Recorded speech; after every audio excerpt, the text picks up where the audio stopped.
I find it difficult to understand how manifestations containing assertions that are laden with conclusions and personal advocacy, and obviously one-sided advocacy of either parties, would help the court arrive at the proper determination of whether the respondent is guilty or not guilty of the charges contained in the articles of impeachment. Hindi rin po ito in response po to our just good Senator Pangilinan, hindi po technical na or rules, no, yung aking ini-invoke dito, kundi yung actually it's substantive dahil ito ay nakasandig sa ating saligang batas. Thing is, if the intent is just to say we're withdrawing, then that's it. Just state the intent and then without any conclusions, Your Honor, because conclusions really are just for the courts to make and not for either of the parties. Thank you, Your Honor. Manifestation, Your Honor? I'm sorry? Quick manifestation, Your Honor? Yes. Just to respond to the manifestation of the defense.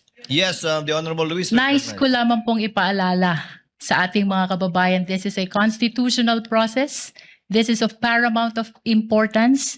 And therefore, providing the reasons for the withdrawal of these witnesses need to be communicated as well to the viewing public, Your Honor. Kailangan pong maintindihan ng ating mga kababayan ang naging hakbang ng prosecution kung bakit wini-withdraw ang mga pangalan ng ibang testigo para sa Artikulo 4, and that is threat. That is for the record only, Your Honor. Just a brief response to the lead prosecutor's counter-manifestation that this is because this is a constitutional procedure. We understand that.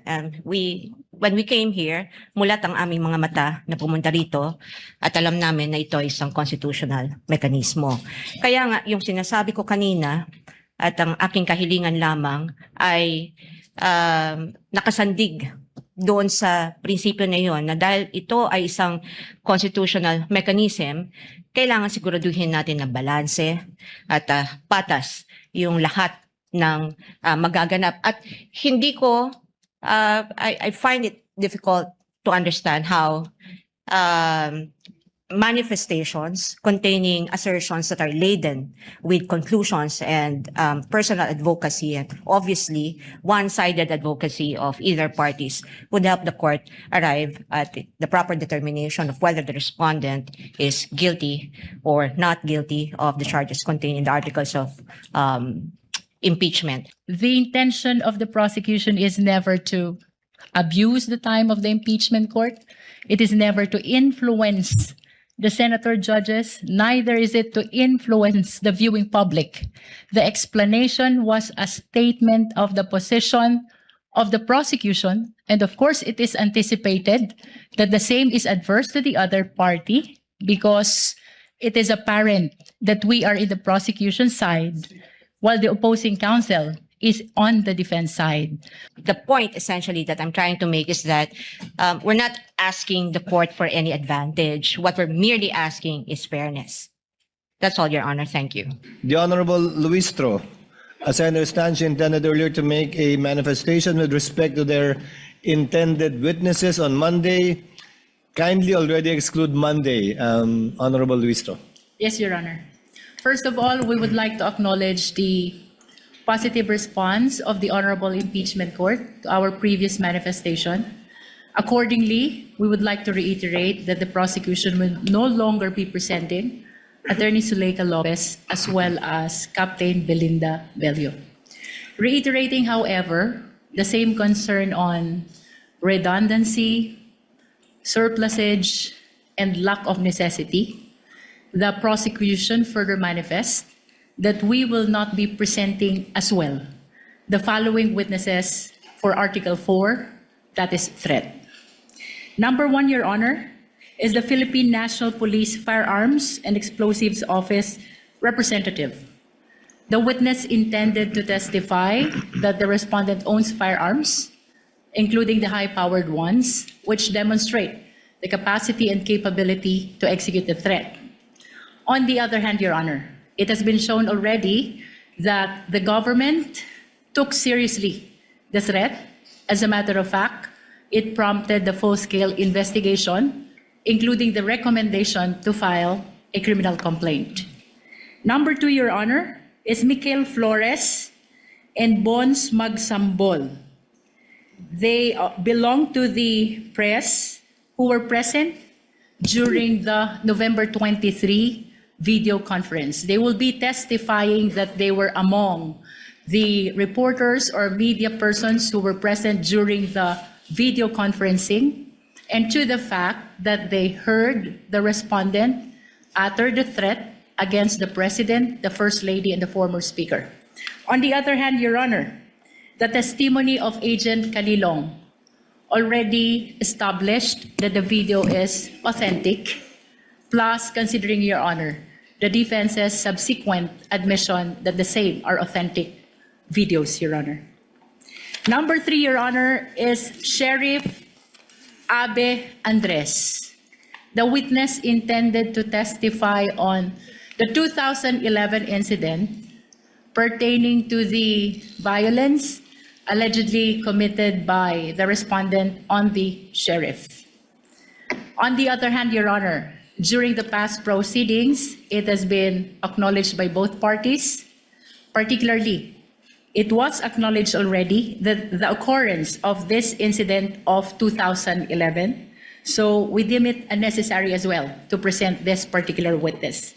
Number 4, Your Honor, is the family member of a victim of threats.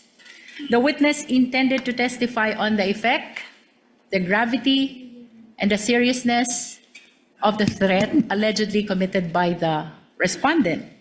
On the other hand, Your Honor, Attorney Loto already testified that threat is a private crime and its prosecution does not depend on the complaint, participation, and even the subjective feeling of the victim, including his families.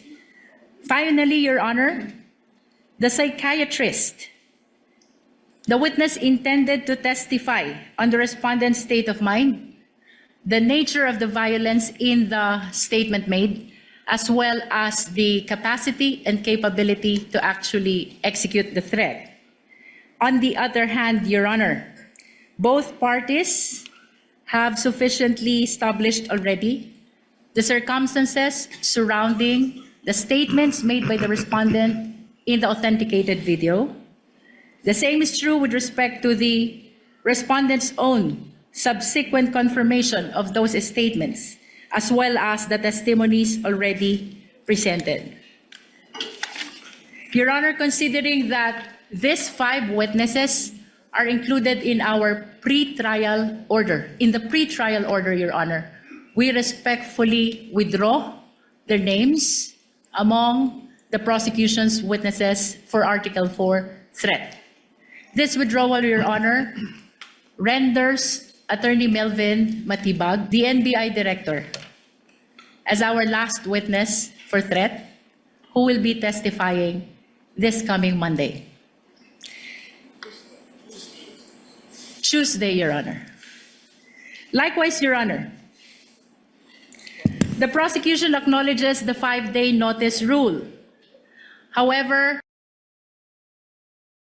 considering that the decision to forgo the testimony of Attorney Zuleika Lopez, as well as that of Captain Belinda Bello, came only after the conclusion of the testimony of Attorney Lotok, plus considering, Your Honor, the earlier manifestation, which will render Attorney Matibag the last witness for threat.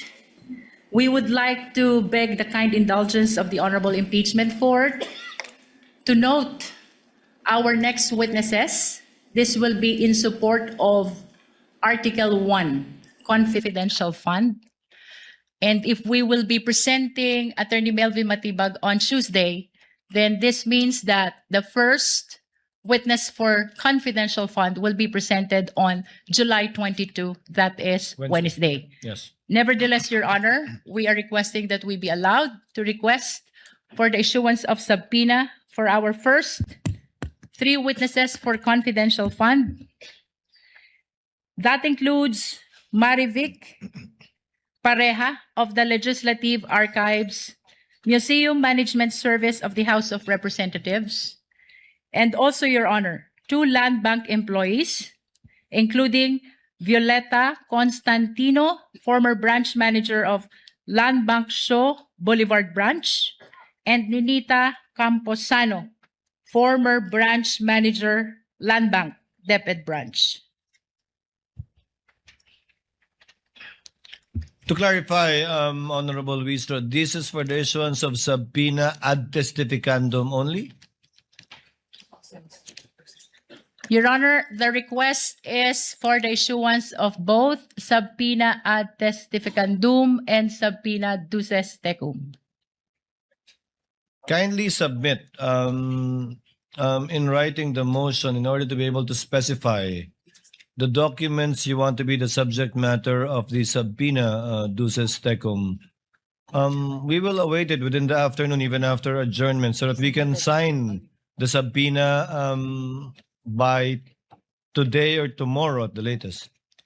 May I inform the Honorable Impeachment Court that the list or the request for subpoena ad testificandum and duces tecum, the written ones, have been submitted already to the Honorable Impeachment Court, Your Honor. I stand corrected. Yes, I have it with me now. Your Honor, may I just enter some correction with respect to the testimony of Attorney Lotok to the act of threat or grave threat. The same is a public crime which does not need a private complainant, and its prosecution does not depend on the complaint participation. Counsel, before going there, let the presiding officer act on these requests for issuance of subpoena first. The presiding officer hereby grants the request for the issuance of subpoena ad testificandum to Ms. Marivic Pareja to appear on July 21 and 22, to Ms. Violeta Constantino and Anita Camposano, also a subpoena ad testificandum to appear on July 21 and 22, and subpoena duces tecum to Ms. Lynette Ortiz, correct?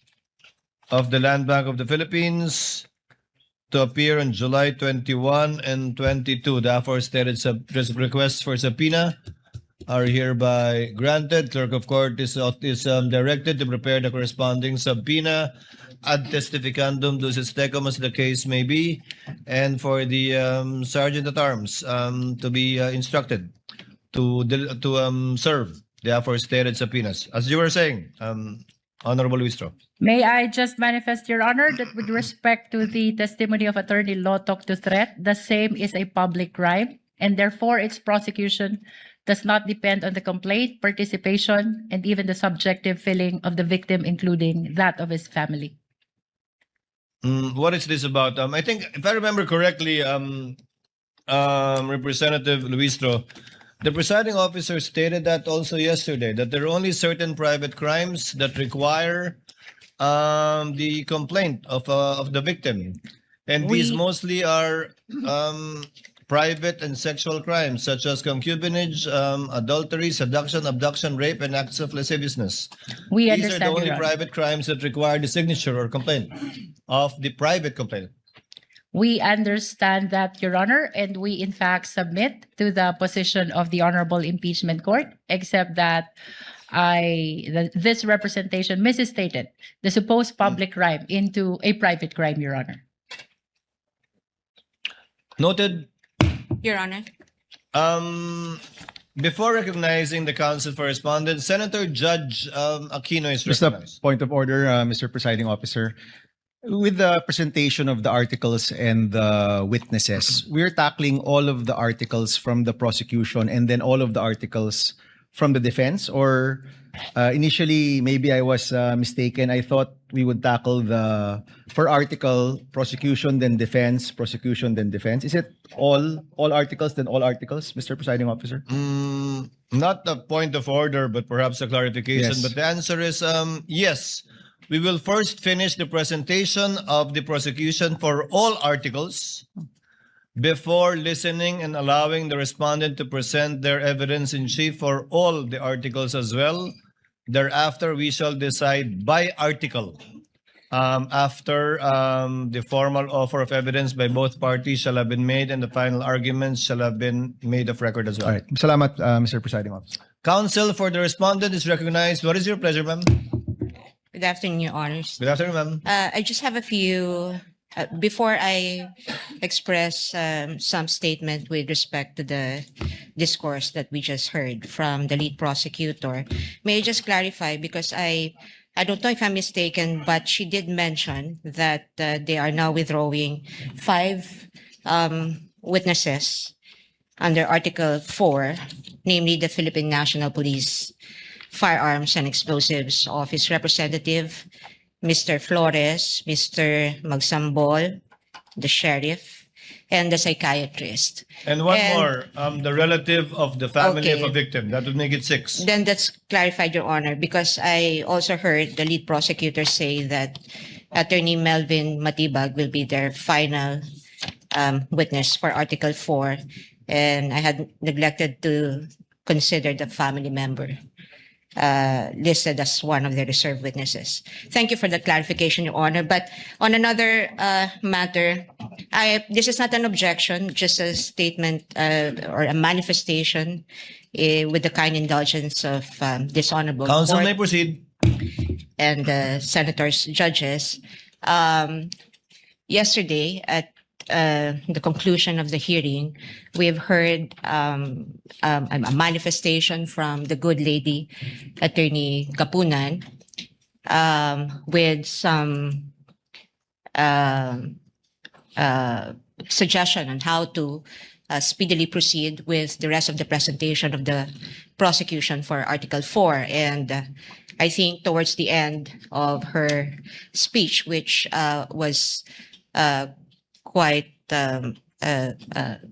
lengthy, was really just essentially informing this court about the fact that they will no longer present Attorney Lopez, whom they had requested subpoena for, as well as Ms. Belinda Bello.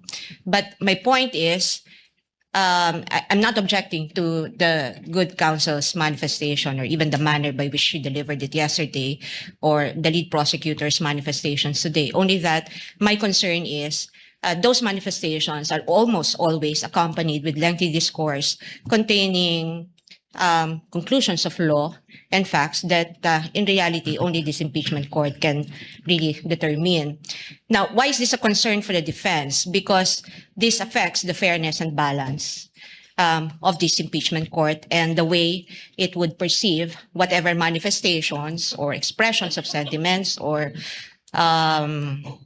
discourses that counsel for both parties will deliver before this court and before the public. Naririnig po tayo ng taong bayan at man ang sabihin ng ating mga kagalang-galang na mga miyembro, no, officers of or members of the bar who also are officers of the court, and we all know that we are before the impeachment court, and therefore we should try evidence and not advocate for the conclusions or the positions that we may have already made even before we went to this trial. And so I'm just expressing a concern on behalf of the defense and just for the guidance of both parties. If the only message that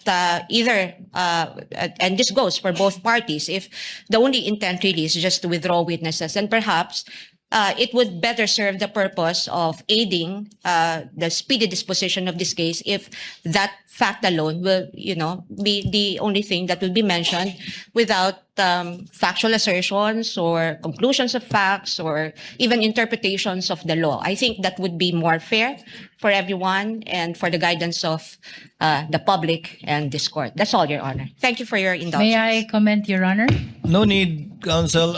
Let the chair react to the statements made by lead counsel for the respondent. The presiding officer took it as the statements as akin to a tender offer of excluded evidence, very similar to that. Although we are not yet at that stage, although evidence has not yet been excluded, the presiding officer took it as that. Therefore, what is your pleasure? I will give it to the counsel for respondent. should you decide not to call witnesses in your witness list, do you want the same privilege of being able to make a tender, meaning an explanation of why you won't be calling these witnesses? If not, given the fact that it was given already to the counsel to the prosecutors, or we will simply remind both parties to cease from doing so henceforth. I give you the equal opportunity, counsel. Thank you, Your Honor. What is your pleasure? Let me just clarify, Your Honor. With respect to the presiding officer's statement on it, the chair taking the prosecution's manifestations, a tender of excluded evidence, we respectfully disagree, because if this is a tender of excluded evidence, as the presiding officer had said, there was, number one, there's no excluded evidence, because number two, they never offered it in the first place, and number three, they didn't, in fact, withdraw the presentation of these 5, 6, or 7 remaining witnesses that they listed in their pretrial brief. Number two, Your Honor, I'm not actually asking for any special treatment or privilege or even the same amount of time that were given to the lengthy manifestations and discourses by members of the prosecution. All I'm asking is if the parties may be guided and from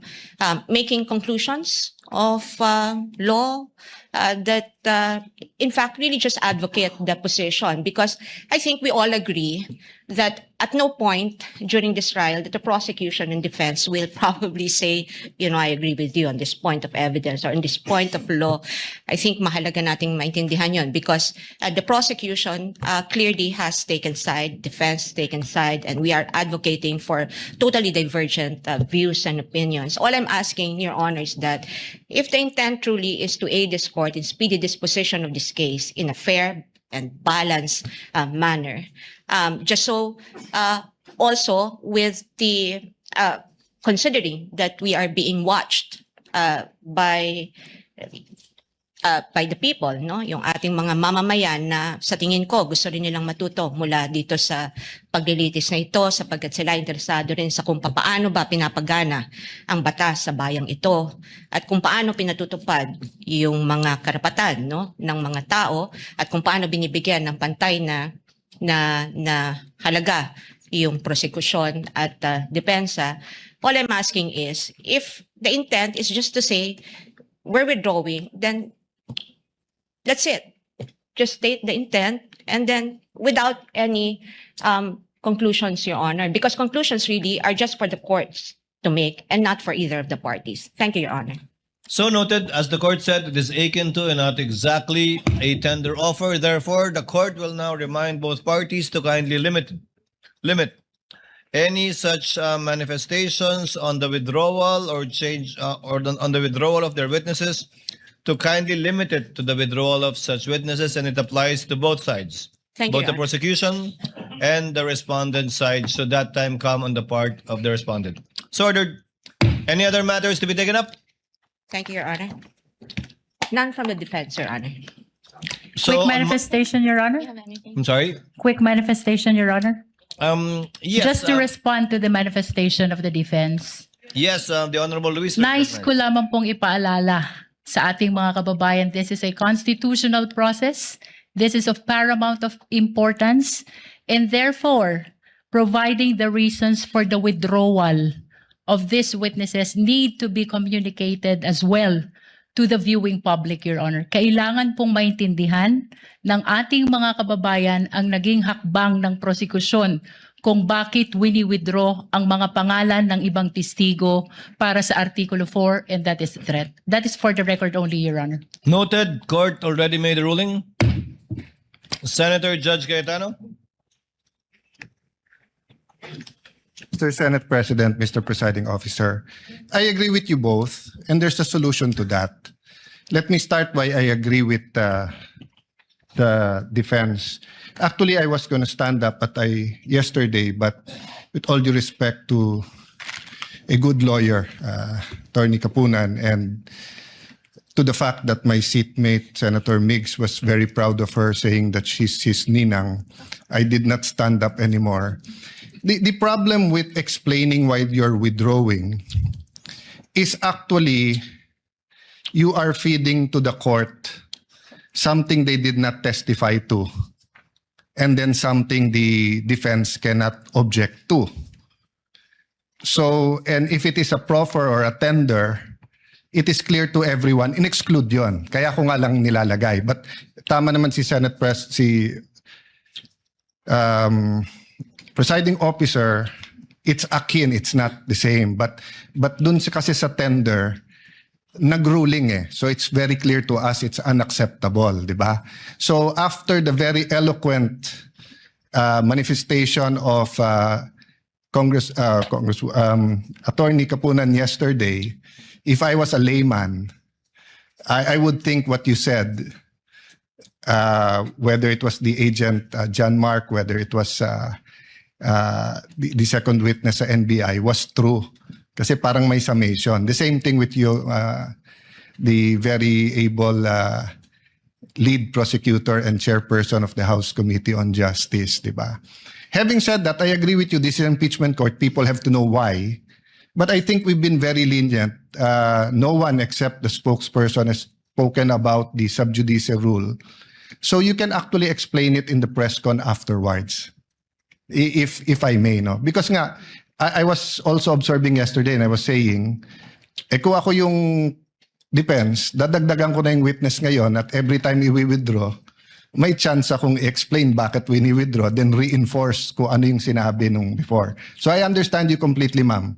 People have to understand why it's not a sign of weakness. In fact, in your it's a sign that you've achieved your position. But we can do that in the press cons and other forums. But if you do it kasi here, walang chance yung prosecution to rebut that. Or if they do, it's one rebutting the other rather than the witness standing. So if I may offer that solution, Mr. Presiding Officer. As ruled by the presiding officer, henceforth, that will no longer be allowed. Senator Judge Pangilinan, before Senator Judge Pia Cayetano. It's just a very quick manifestation. I was actually listening to the ruling of the presiding officer, and initially I thought he would rule that the defense would likewise be given the opportunity to speak up, and at some point when they likewise have the opportunity to withdraw witnesses. I would like to think, Mr. Presiding Officer, that would have been the better approach, because this is an impeachment court. This is not. We are not bound by technical rules, unlike court proceedings where lawyers are familiar and would really want, to make it as orderly and as technical as possible. But again, I will yield to the ruling of the chair. But just a reminder to everyone that technical rules of evidence does not apply strictly in impeachment court proceedings. Precisely because nakikinig ang taong bayan, pagka-technical masyado, na sa halip na lumalabas ang bawat punto. Hindi ko sinasabing hindi dapat magsalita ang defense. In fact, yun ang original o initial na suggestion at minumungkahi ng ating presiding officer na kung gusto magsalita ng defense din para tapatan yung nabanggit ng prosecution, mas maganda sana. But I will yield. I just wanted that manifested, and I will yield to the ruling of the chair. We thank the good gentleman for his understanding and magnanimity. Given that counsel for respondent did not want the same benefit, it also saves on the court time, and as pointed out by Senator Judge Allen, Yeah. these words can be best expressed outside this court, so that we can manage the court's time better, given that they have both parties have their respective spokespersons to discuss these matters.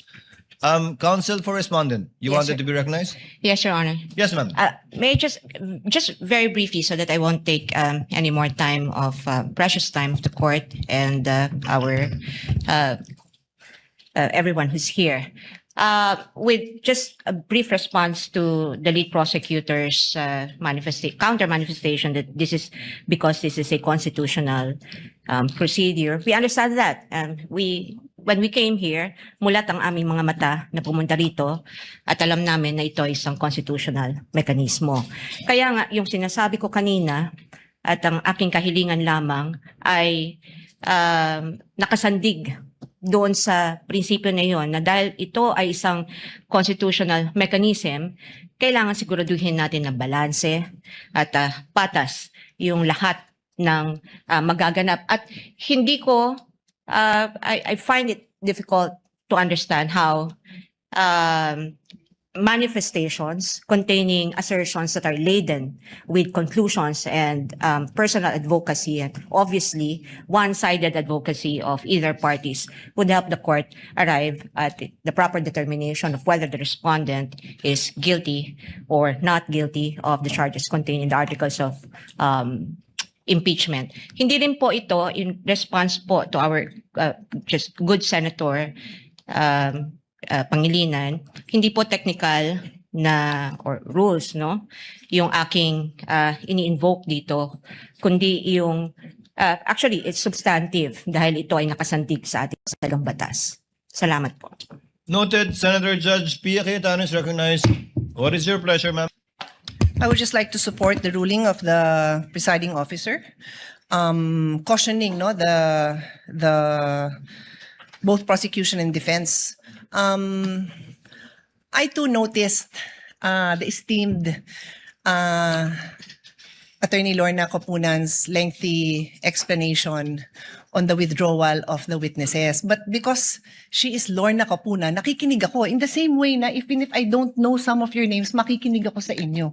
Rest assured. I think it's her first time to also stand up. So I was being very patient in listening to her. But I did take note of some statements that sabi ko parang conclusions na to or excessive explanation of her observations which I didn't think were proper. So okay na yon, tapos na yon, pero moving forward nga, Mr. Presiding Officer, I agree with you. And I just need to put this on record kasi nga sinasabing wag tayo masyadong technical, pero to a certain extent kailangan naman ho natin tingnan naman yung rules natin kasi para maayos ho tayo, di ba? So I want to read into the record. This might be a paraphrase na nung sinabi niya ha, kasi sinasummarize namin ng team ko yung statements. And anyway, di ko na mahanap sa phone ko dahil kahapon pa yon. But I recall, no, and feel free to correct me, but this is a minor thing naman. Parang dinescribe niya kung bakit hindi na daw papupuntahin si Attorney Lopez kasi naman daw napakita na daw ng defense yung video kung saan siya ay crying and complaining. So observations na po yun ni Attorney Capunan. Hindi po siya ang witness. Hindi po siya ang dapat nagsasabi sa judges na crying and complaining yung isang testigo. Trabaho po yun ng abogado na i-elicit yon dun sa witness na mapepresenta doon. So yun po yung reason kung bakit hindi pwede yun. We're not being technical, but neither of the lawyers here are allowed to stand up and be the one to explain what you are experiencing. That is that is for the witness to do. Your job is to ask the witness questions. Yun. So to be clear, it's not being technical, but it's making sure that magawa niyo yung trabaho niyo na maayos at magtanong tayo ng maayos sa witnesses. Kung di na pala siya papupuntahin, no need na to say kung ano yung na-observe. Kasi nga, hindi na ho sa inyo yon as lawyers. Yun lang naman po. Again, my utmost respect for Attorney Capunan and to all of you. You're all doing a great job. Like I said, once in a while, we will be called out. Even I tell the presiding officer, call me out pag sumobra ako, pag medyo nag-exceed tayo ng authority natin, because we're all just trying to do our jobs here. So thank you again, everyone, for your time and patience. Thank you, presiding officer. Chair in humility accepts the presiding officer's lapses in this regard, as twice pointed out by Senator Judge Pia Cayetano already. The chair will be more mindful in the future, but I also ask the parties to also be equally mindful in case the chair forgets or is not unable to point it out on the part of either party should this happen again. Any Quick other points? manifestation, Your Honor. Hindi tayo titigil niyan, Jervel, sinasabi ko sa'yo. Yes,